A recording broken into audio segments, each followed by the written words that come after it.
coming to the end of the day, and we've had an extremely rich set of conversations looking at transformation across so many dimensions of competitiveness, looking at the transformations of nations, of the energy, power infrastructure, looking at innovation that's driven by skilled, talented people, innovation at the cusp of the transformations of cities, and of course how innovation is impacting every industry service with new powerful technologies.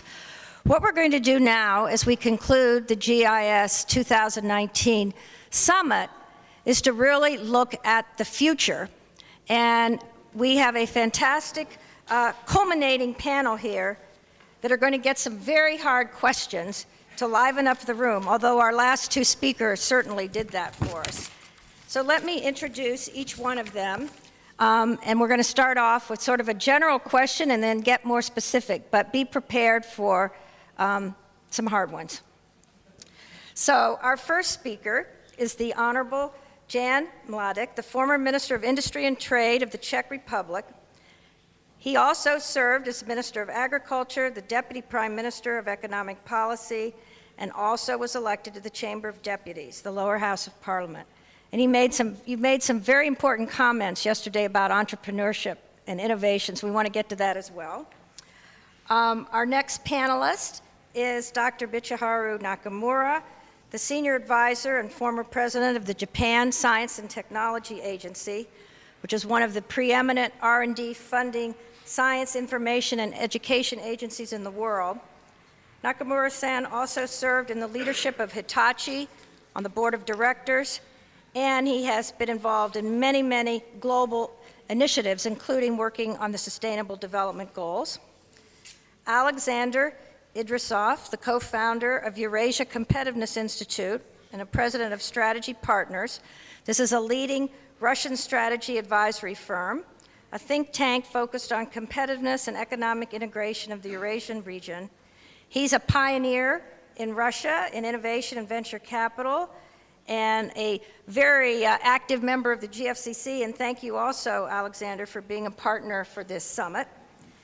And my colleague next to me, Dr. Saif Al-Hidabi, the Assistant Secretary General for Research and Scientific Programs at the Research Council of Oman. And this Research Council is focused on building Oman's capacity, culture, and environment for research and innovation, and has developed a number of national research strategy goals to accomplish this. So each of our panelists has been looking at three questions that we're going to focus our attention on for the remaining time we have. And the first, and I thought maybe we can just, each of us in turn address this first question and the second, and then we'll get to some that are more provocative. And I'm very pleased to hear that our Kazakh colleague that was with us this morning, His Excellency Asset Isekeshev, is going to be joining us shortly as well. So when he arrives, we will introduce him. So the first question, and again, I want all of us to build off what we've learned today, but also give your own perspective on this. How are the frontiers of competitiveness being reshaped, and what new topics should be part of competitiveness agendas around the world? And then we'll come back to the individual countries and regions. So let's start with you, Jan. Yes.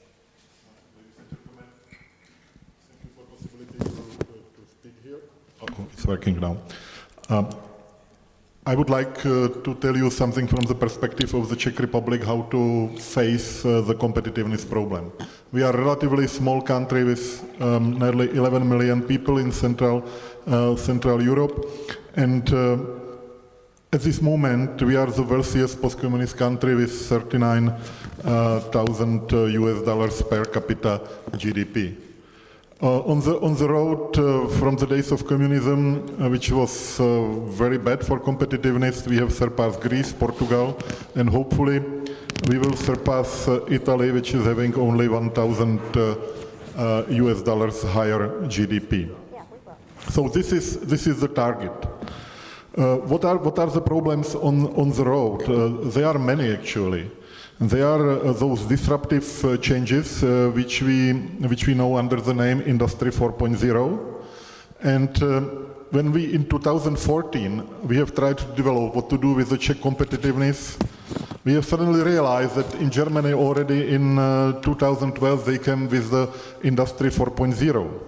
So the first question was, should we develop the wheel or should we look somewhere else? And we came to the conclusion that we should not develop the deal, but we were not 100% sure whether we should follow Germany. So we were looking around the world, what are the other options?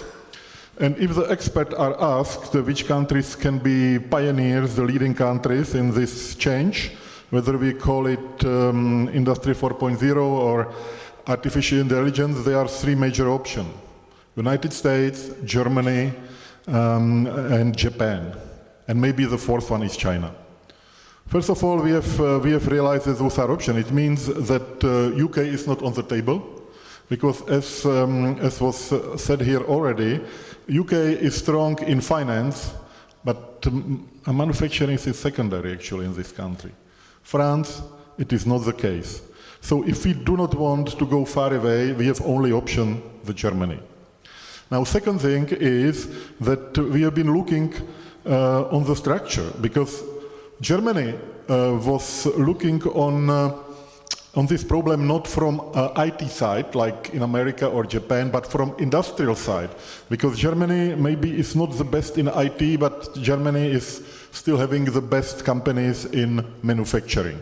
You can name some BMW or Siemens and many others. And they came to the conclusion that if they would be able to add to this excellent manufacturing, improve the IT, the combination would be fantastic performance.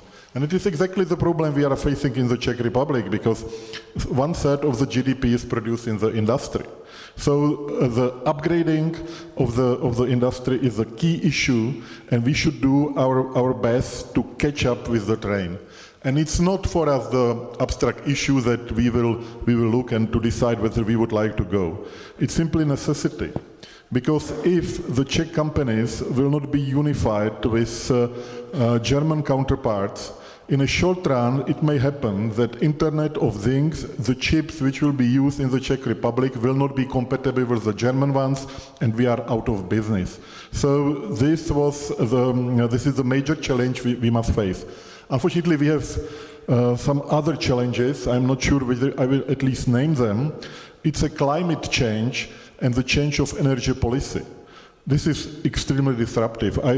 From our perspective, we must survive our big neighbor policy, because we are facing not only one problem, how to change our fossil and nuclear-based energy sector to renewables, but how to handle that our big neighbor decided to do something new.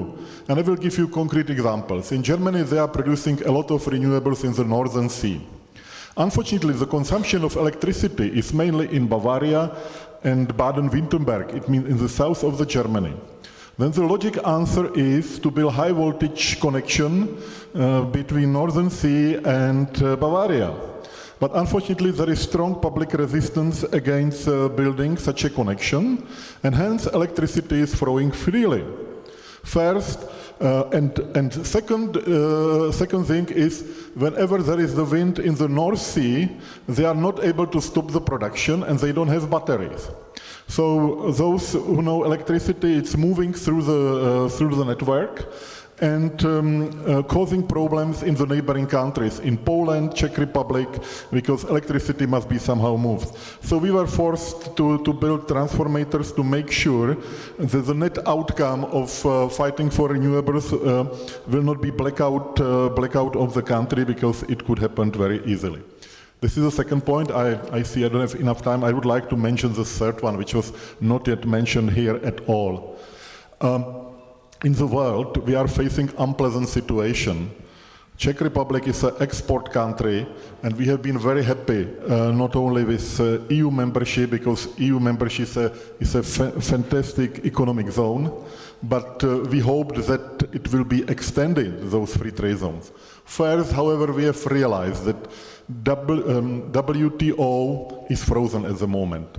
No progress, no political will. So the second best to WTO were large commercial blocs, like EU making deals with United States of America creating TTIP. It would be fantastic, fantastic economic sphere. Unfortunately, it has collapsed. And it was stopped by Mr. Trump. But I must say, honestly, if he would be waiting a bit, it would be Europeans who will stop it because the resistance, unfortunately, was huge, and the other part was not as easy either. So this is the biggest, one of the biggest challenges for the competitiveness, because further development is even worse. Now there is going on dispute between United States and China. Some people call it trade war. It is more than that. Actually, it's a fight for global dominance in everything. And unfortunately, the global trade will be one of the victims of this competition. Thank you. Thank you, Mr. Minister. And I want to quick ask one question and then turn to our other panelists. The Czech Republic has a long history of outstanding universities.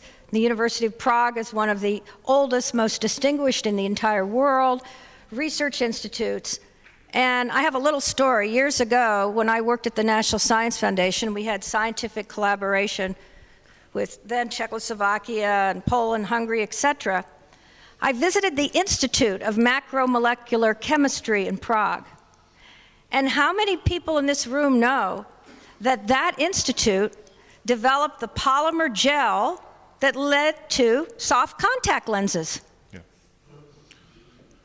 But there was no intellectual property, there was no strategy to commercialize, no thoughts of creating a company. So let's come back again as we go forward about creating new value out of intellectual assets. And this is a very good example of, if you have the right enabling conditions, how you could reap the benefit. You know that story. Yes, it's a Professor Hejrovský story who got at least the Nobel Prize for it, if not commercial success. But I must tell you, we had another professor, Holly, who was successful in providing the medicine, the pills against AIDS, HIV. But the story is a bit striking, because he was working with a big American multinational in this pharmaceutical, and they have evaluated wrongly the possibility, and they have cancelled the whole project. So he was out for a moment, but there were people in the company who created startup because they believed in it.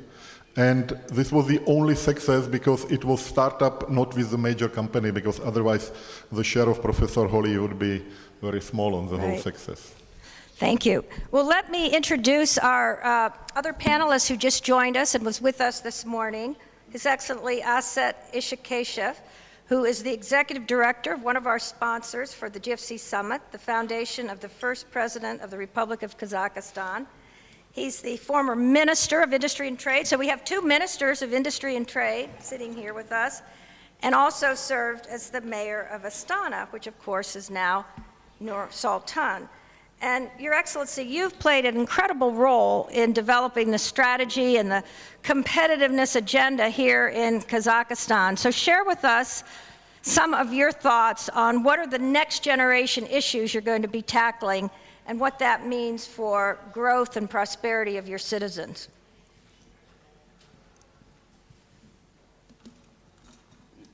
Yeah, we have to, all right. Thank you so much for your question. Today, in the welcome remark, I spoke in general terms. I have highlighted many dimensions, and it is my belief that Kazakhstan these days is in a very interesting position, because both domestic challenges that we face and externalities that we need to encounter, and you know that we are located between China and Russia. One of our neighbors is Iran, some other countries of Central Asia, and they are involved in various geopolitical sanction, trade wars, and so on, which are our main trading partners. There are domestic challenges, like in the financial sphere, or social policy. Therefore, the government is doing a lot. I will not dwell upon this aspect, but coming back to competitiveness, then I said before that Kazakhstan managed to reach good results, and around 5 years ago we reached the ceiling of competitiveness, and to go to another level we need to change a lot in many domains, and they are outlined in 5 institutional steps. It is a program which is aimed to improve the judiciary, law enforcement agencies, rule of law, strengthen transparency and civil service efficiency, and of course we need to strengthen our economic policy, and there are many aspects which are outlined in this plan of the nation. Policy on competition, policy on education, territorial development, and so on. And as I said before, early this morning, all these areas encounter a number of impediments, one of which being, most important by the way, change of the world outlook and mentality. Because majority of reforms have not started only because they require overcoming certain obstacles, certain unpopularity. This is why there was a special program initiated by our first president, Ruhani Janguru, which can be translated as the change of the world outlook. So, it is not an easy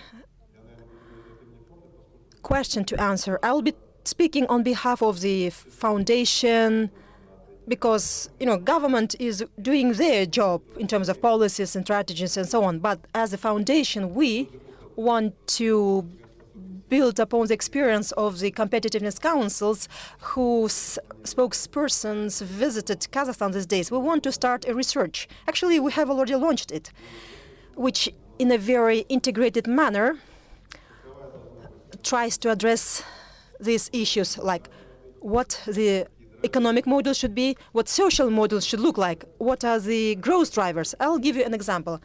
I was a mayor of this city, and when we made a review, analyzed, we have seen that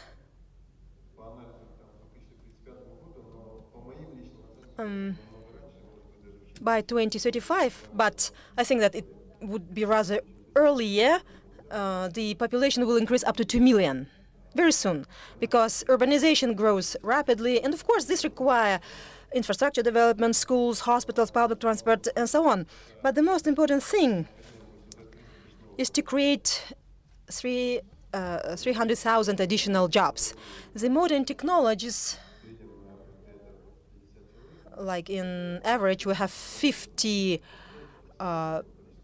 employees, then it should be at least 6,000 companies to be established. But this is impeded by the lack of infrastructure. So how to address it? We have started learning experience of the successful cities like Singapore, Dubai, and then we started devising our own program that the city should be open, global center for education, MICE, tourism place, to find our own niches, some unique products and services. And of course, urbanization in Kazakhstan grows very rapidly, which entails certain challenges which government tries to address. On growth drivers, within the context of industrialization, which is yet another driver, which has changed the business mentality. We have business people who understand and showcase that they are capable, because previously the large manufacturing floors were built back in Soviet time, but we can create manufacturing floors, we can produce output, we can establish startups, but industrialization of new technologies does not create too many jobs. This should be high quality high-quality jobs, and this is needed for competency improvement, but this does not result in employment issue, right? The same about capitalization of agriculture. As we monitored last projects, there are a lot of processes automated in mining, in agriculture, and these are the important industries that can provide growth and prosperity, but do not create jobs. Services like education, tourism, and so on should be developed in different cities and towns, because we can not provide jobs to all the people who travel to Astana and Almaty as the largest cities of Kazakhstan. This is why we need to find the growth poles in respective cities and towns. And as a foundation, together with our partners, we will try to address this issue. We will provide some advice and consultation to the government. And based on the platform, Council of Competitiveness, we want to launch regular open discussions. And the third aspect is very important for us, human capital. We need to change the world outlook, and this is not enough. We need to develop new skills. We have a variety of industrial programs, and as a foundation, we are going to launch an innovation initiative. It is the Search for Talent program. It will be like a social support program, particularly for rural young people, for urban young people. So we want to engage children and young people of Kazakhstan and those who work and live abroad at all levels of education, be it school or university. We want to create special programs for young specialists and experts who will support the new generation of transformation leaders. It is important to set such a stage, because when I was a mayor, when I was a minister, for instance, in construction industry, we wanted to introduce new managerial solutions, which is also important, especially for the capital city in our cold climate. If we properly implement the so-called building information model, the modern and advanced construction technologies that we launched before, actually any building can be built in 6 months period, because this is the only period we can build it, because the other period of year we cannot build because of cold weather, and then it will prolong the construction period for a year and a half. And then if we manage to build in the limited period of time, it will of course provide more returns, water saving, energy efficiency will be also like 30% cheaper. And when we launched this project, unfortunately,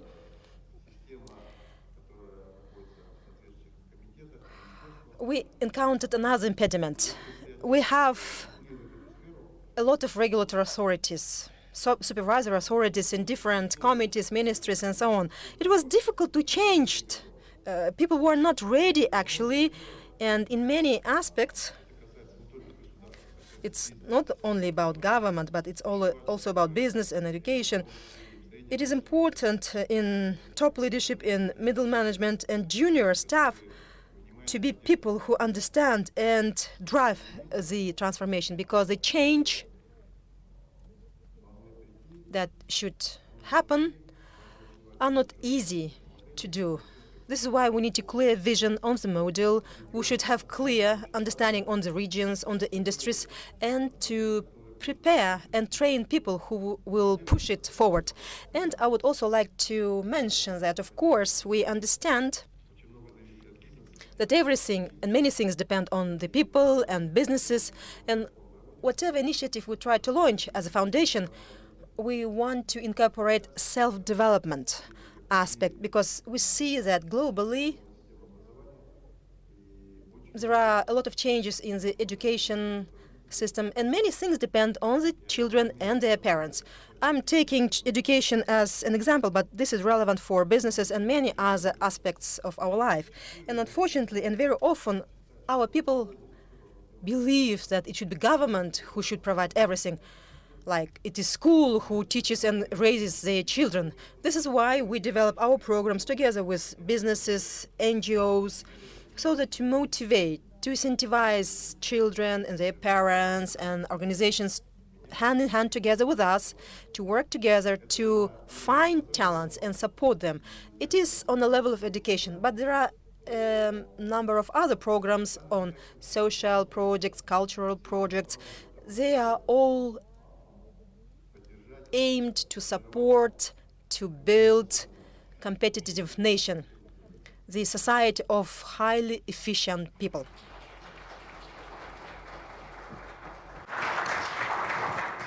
Thank you very much, Asif. We're going to come back and have some discussion about some of the initiatives that you've outlined, including how to make government more innovative and competitive. We've heard from our colleagues in Greece some major things they have done that are pretty revolutionary given the culture in that country. Let me turn now to Alexander for your overarching remarks, and then we'll go forward with our other panelists. I'm a little bit cognizant of the time here, so. Yeah, I'll try to be quick. Thank you very much, Deborah. Thank you very much, our Kazakhstan colleagues, Kazakh colleagues, to invite us there. I always like to be there because I was born in Kazakhstan, in Pavlodar, it's another city. Yeah, for me it's not just a place to work. Russia has a lot of challenges now. You know that. I will not spend more time because it's external challenges. We are limited in foreign investment now with sanctions and actually problems with trade. It's also important growth factors. We've got internal issues like political crisis, which is coming and growing, but for this reason, government decided to find a new source of growth. A new source of growth we defined, it was a group of Russian leaders and business leaders mostly, and government supported fully. We decided to move to focus on digital transformation as a factor which will give to us opportunity to be more competitive in the future. First of all, why? Because the digital transformation helped to us, technologies has helped to us to find the new opportunities for growth, predictive analytics, and you can find the needs of customers. Today you can use ultimate data and a lot of sources of information like social networks. It's everything of that is targeting technologies, and everything of that is digital technologies today. The second, we also have a new way how to create value for customers and how to differentiate. For example, transition from producing products to services, one of the major trends which we can see in production in the industrial economy today, or platform which we can see in a huge platform in trade which is controlled part of market, and different other business models. And we also have a new way how to create profit. Profitability is also the case. You can have a great demand and you can have very high interest to your business, but you will not make a profit because you are unable to manage cost.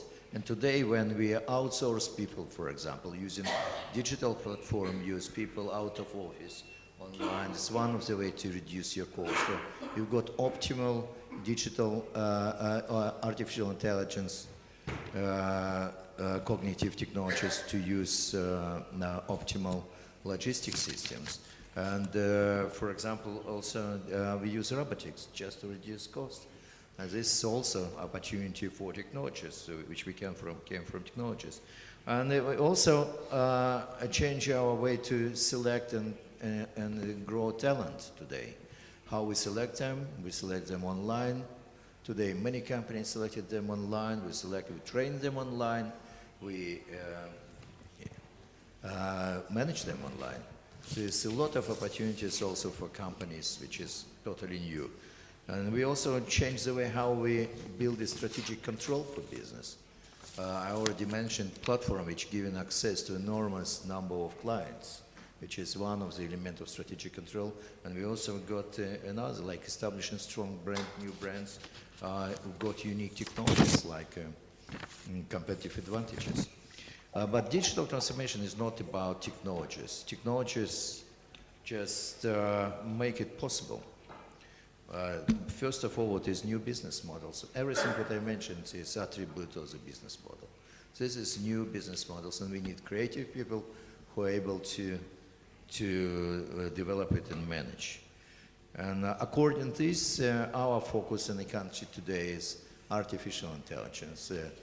Right now, government is developing the national program of artificial intelligence, and a lot of companies involved to this process. It is a private-public process, and very challenging, but very interesting, because we really got these competitive advantages in Russia, strong mathematics and physics, and this good basis for to be competitive. If we will look for artificial intelligence, and why artificial intelligence, we believe this is most promising direction in the technology. First of all, we can dramatically improve productivity, and the contribution to GDP, export, new jobs and higher production jobs, new higher production productive jobs, efficient predictive regulation. Actually, this is for economy, but it's also change our life, quality of life. We discussed today smart cities. This is part of the artificial intelligence. Is a lot of technologies like cognitive technologies is using already today to make city safety, to make city more convenient for people, and engage people, socially engage people. I just mentioned yesterday example when old lady is talking with a virtual assistant. It's not a future. It's already today. And it's one of the ways to engage people and to give them another feeling. And this is why we believe digital transformation is a key topic today. Thank you. Dr. Saif, you are leading a research organization in Oman. Oman is a country with a tremendous history, and you were always a trading country that looked outward and a crossroads in your part of the world. Share with us what you're doing on your competitiveness strategy, looking forward to the next generation of issues. Well, thank you very much, Deborah, for inviting me to be among this genius panelists and to be in this beautiful city of Nur Sultan. I felt actually home by the welcoming people here and the kindness that I saw in the street. So regarding the question, I think we are also in Oman. By the way, how many of you been in Oman or know where Oman is located? Good. Well, Oman is located in the Gulf countries, bordered by Saudi Arabia, is a peaceful country, by the way, and Yemen and United Arab Emirates, and of course along the Arabian Sea. And it's the second largest Gulf country after Saudi Arabia. So that at least a brief introduction of Oman. Regarding the question, Deborah, I think we are also hit by the wave of transformation in Oman. And to the new era, the era of industrial revolution and the 4.0, and I think there are opportunities for this transformation, but also there are concerns. The opportunities are, of course, there is new technologies bring more productivity, more socio-economic impact, maybe more economical outcomes, and maybe more jobs, in certain areas. But the concerns are also there might be jobs will be lost. How to reskill employees, who's going to pay for that reskilling? How to do it? At what time? There are also the concern of security. Since we are going really through the digitization, I think software-based machines or products are really creating sometimes some fears with people. I think we have seen what happened, for example, in the aviation industry, the Boeing 737 MAX, and the software issue behind that, and sometimes catastrophe can happen. So when artificial intelligence gets into these machines and we start dealing with them, there are also the issue of how productivity is related actually to returns to employee. I mean, sometimes we have very good productivity and good wealth from technology, but that's not reflected in the same rate to the return, to the employees and to the workers in the sector. And is it going to create what we call it actually some gaps between the workers, those who are blue coat workers or white coat workers, and issues of education. I mean, how the education is going to be in order to cope with this fast rate of actually change and transformation. Are we going to continue still with the same pace of classical education, or we need to go for more online type of education, or maybe using, like what you mentioned, Deborah, this morning, the virtual reality or augmented reality for training and accelerating skills of existing workers, because really works is a very important aspect in society, and people really fear what's going to happen from this technology. So in Oman, basically, we are trying to address this through our national innovation strategy, where we are trying to see the multi-players who's supposed to do what, and connecting the links, and maybe also synchronizing that strategy with the different direction where the government is going, and trying to, what I call it, a controlled transformation rather than really chaotic or something not controlled, in order to really to move from now to the future. That's, I think, what's going on. Thank you. And all of you that have spoken so far, I think there's some general thoughts that I'm going to pull together in one overarching question after we hear from Dr. Nakamura.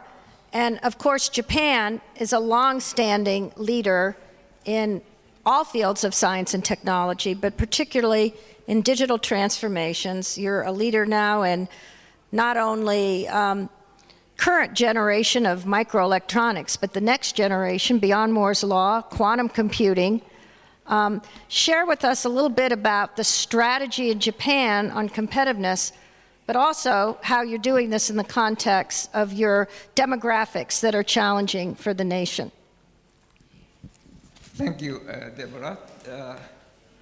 Last year we had a GIS in Buenos Aires, and the topic was scaling up innovation. And this year we have transforming competitiveness. It's always GFCC gives us a compass with which we can proceed. So it's an advertisement of GFCC, it's how it works. Anyway, responding to the Deborah's question, Japan has been discussing intensively how to proceed in this turbulent era, in particular the leveraging digital technologies. Society 5.0 is a concept introduced in Japan Fifth Science and Technology Basic Plan from fiscal year 2016. It follows the hunting society, Society 1.0, agricultural society, Society 2.0, industrial society, Society 3.0, and information society, Society 4.0. So Society 5.0 envisions a sustainable, inclusive, socio-economic system powered by digital technologies such as big data, AI, Internet of Things, and robotics. And it's easy to say, but not so easy to proceed. The big challenge in Japan is if we go with Society 5.0, the challenge is achieved by the coherent efforts of many multi-ministries. For instance, education, capacity building, R&D, Ministry of Education, Trade Industry, the Ministry of Trade Industry, ICT, Ministry of General Affairs, and such. And they work very hard, but in a silo ways. So how to make them a coherent action? That's the biggest challenge. So nowadays, we asked the Cabinet Office, just under the Prime Minister Abe, to have an integrated innovation strategy to proceed with the Society 5.0. We don't like a very centralized system in Japan, but in this particular area of innovation, we really need a centralized effort. And it's working pretty well. So they have decided to go with the Society 5.0, and digital transformation is really the key challenge. And also, we are discussing about the sustainability of the globe, Earth. And competitiveness in this era should mean something different from the previous years. As you know, we have already passed loss of biosphere integrity of the 9 planetary boundaries as reported by the Swedish Resilience Center. And also, we are approaching the tipping point of several more boundaries. So nowadays, individual unilateral pursuit of competitiveness is clearly not sustainable. To make a real economic and social progress this century, we must compete in a fair environment with all actors have access and an opportunity to realize responsible growth. So Japan would like to take a partial lead to realize such a world, compete together in a very fair ways, and think about the future. We are going to have a Osaka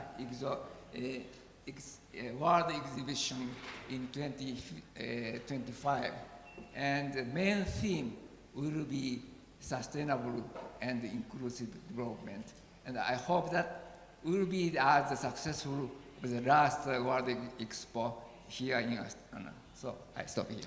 Thank you, Dr. Nakamura. So the question I want to pose to everyone to think about is, we've talked today about the transformations across many fronts.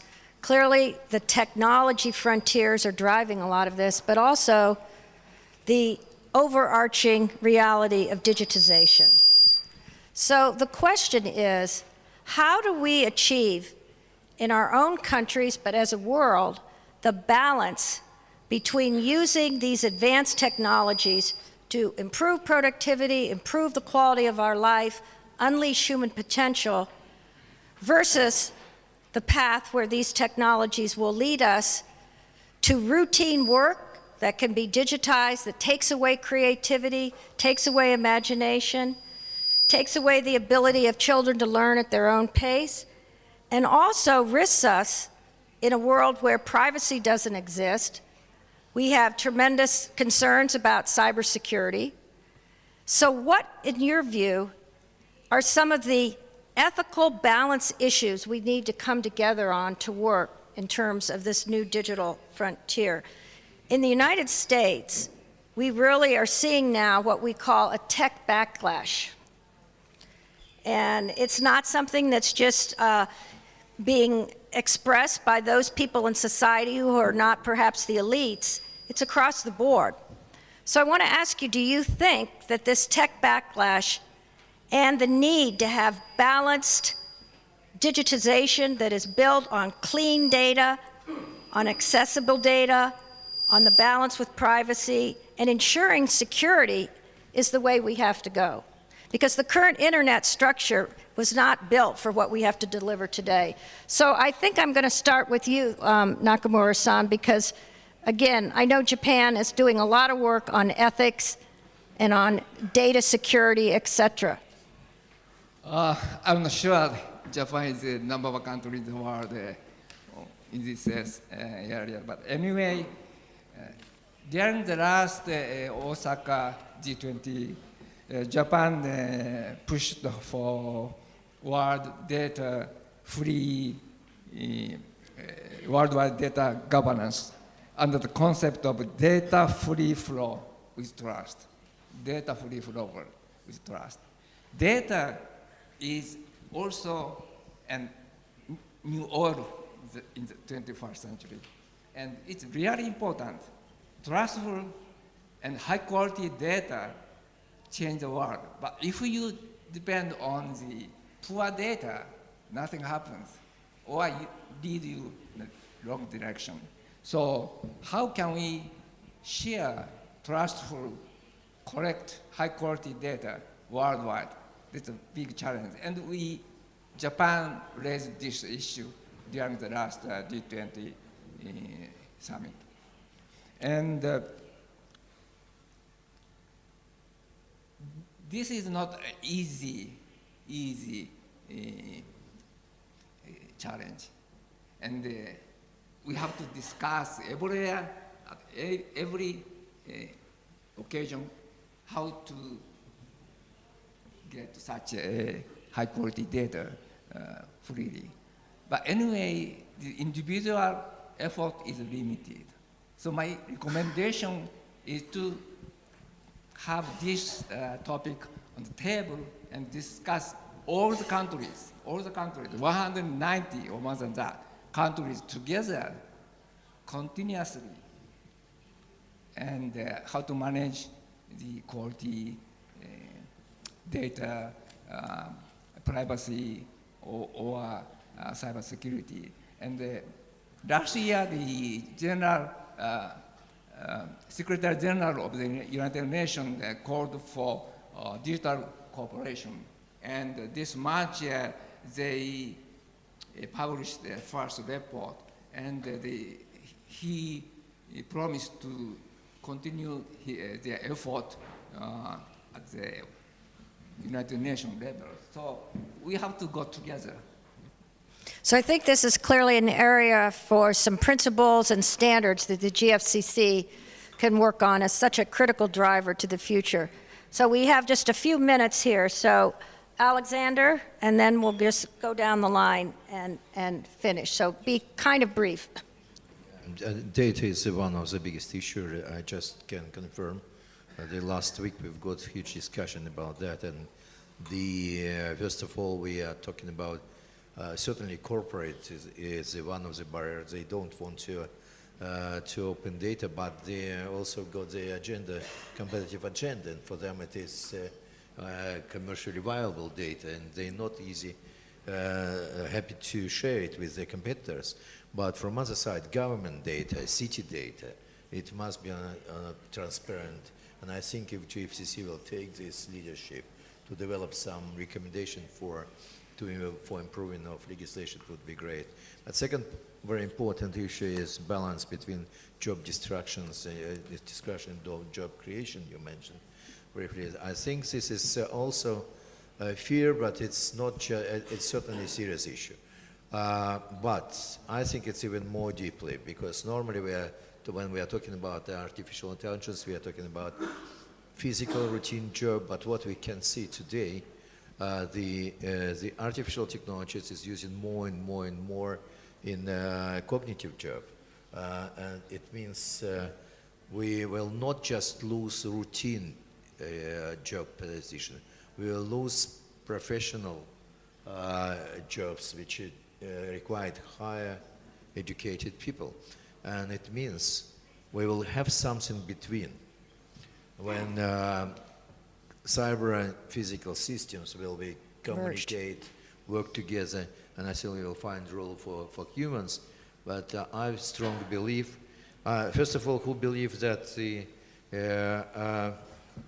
the art is the last heaven of humans? I probably heard this sentence. Last heaven for humans is art, but it's not really, because we also got already cases when machine is painting and making music, and who knows what will happen in future. For this reason, I believe people will find some time to play on guitar, to make macrame and something like that, but probably it will be a more happy time.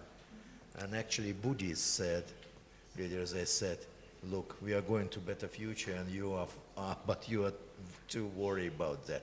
You will sit, do nothing, and meditate. You'll have time for that. Thank you. Saif. Yeah, thank you, Deborah. I think this morning someone mentioned that, change is really coming, transformation is really coming. So we shouldn't really fear from that transformation. What we need to take care of is the rate of transformation. And I think we need to put a number of measures. And I think what you have just brought up is that maybe some index or some points that need to be looked at. I put something here like maybe we need a measure on how much the increase in productivity combined by better return to workforce. How is that the relationship between these two? Another measure is how much spending on reskilling, and who spend it, businesses, governments, or individuals. I think today Margaret presentation actually mentioned that these three players in the equation. Number three, how much collaboration on technology transfer? Who's doing it? International companies or government or both?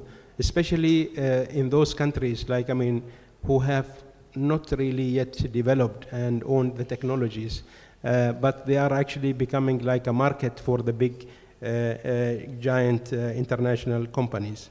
Number four, how much confidence? Can we measure confidence in the new technology? As there are major pessimists among people that new technologies such as robots, for example, will take jobs from human and will make the rich richer and maybe the poor poorer. This is a concern, but maybe history, there is some historic issues behind it. It's not really coming from lots of maybe media and stuff like that and people who have, but it's a real concern in some people, especially those with less education than a university degrees. Where are they going to be placed in the coming future? I think also we need to measure the impact of new technologies on the socio-economic of nations, even political stabilities. Do really new emerging technologies, social media, stuff like that, are they really creating more stability or less stability in nations? The pros and cons of such new technologies. And maybe before the last, a measure for innovation in education. I think education and training is important, really for crossing or going through this era. And do we need really, what are the financial incentives for human capitals? These are, I think today we heard human capitals is really the key issues. And therefore education and training has to be a major players, but that is not sufficient. It's necessary, but not sufficient, because we need also governance behind that. We need investment and financial support to go along that direction. Maybe finally is the cyber security in the deployed technology. That's it. Thank you. Jan. I will be very short. I will be quite positive about consequences of artificial intelligence as concern of manufacturing and general well-being. The jobs will be destroyed, but the new ones will be created. But where I am very scared is the area of political life. Because even current development of artificial intelligence, let's say the elements, are basically allowing a very small group of people with a lot of money directly approach the voters. There is no need for political parties, journalists, filmmakers, because everybody can be approached directly with using big data for data mining, because sociological research up to recently were very poor, because people, when they have been asked, they have been lying, telling nonsenses, non-answering. Now, what is examined are real data, what the people are talking about. And for democracy, at least in a Western understanding of this concept, it's a big threat, I think. Thank you. Asset. Well, I don't see any issue here. Transition to digital society will take place inevitably, whether we want it or not. It is an express phenomenon which is taking place elsewhere, and we have a special program which is drafted by the government agencies, and it is another game changer which will help eradicate inefficiency, like budget expenditure, will help eliminate corruption and improve the quality of services for the public. I can give you an example. There were several projects in our city. There was a blockchain technology introduced for land allocation. There was a lot of opposition by the people, but it was implemented. I don't know what was the progress so far, but it was launched when I was a mayor. And you know, it indeed helps to address issue of corruption in case of allocation of land, because there is no human factor involved. And another thing which is very unpopular in the city, it was video recording, like CCTV cameras. So 13,000 video cameras were installed in public centers with the use of neural networks, and 30% decrease in traffic incidents, and 20% of unexpected deaths in public places. You know, this is good for the government and good for the people as well. As for the challenges, of course, in cities, we need to introduce 5G as fast as we can. We need to address the issue of internet penetration. And of course, we need to train people, not necessarily IT, but new teachers, new doctors, new engineers, and so on. As for cybersecurity, well, undoubtedly, we need cybersecurity. The new area which emerges, crooks try to penetrate. And we have a special program, Cyber Shield, which is implemented by relevant law enforcement authorities in cooperation with all the relevant agencies and countries. We need to work together so that to develop and program protocols against cybercrime. But this phenomenon will develop and evolve. So far, we keep working on this agenda. Thank you very much. I want to thank all of our fabulous panelists that have closed our discussions today. I think we've ended on looking at some of the challenges and opportunities, but a very positive note. Humans have always been innovators. We're not going to stop innovation. We have to marshal and use these new tools for, yes, inclusive growth and sustainability, but also ensuring that we remain happy, fulfilled humans, and we extend that to everyone in our country and around the world. So I want to thank all of you for coming.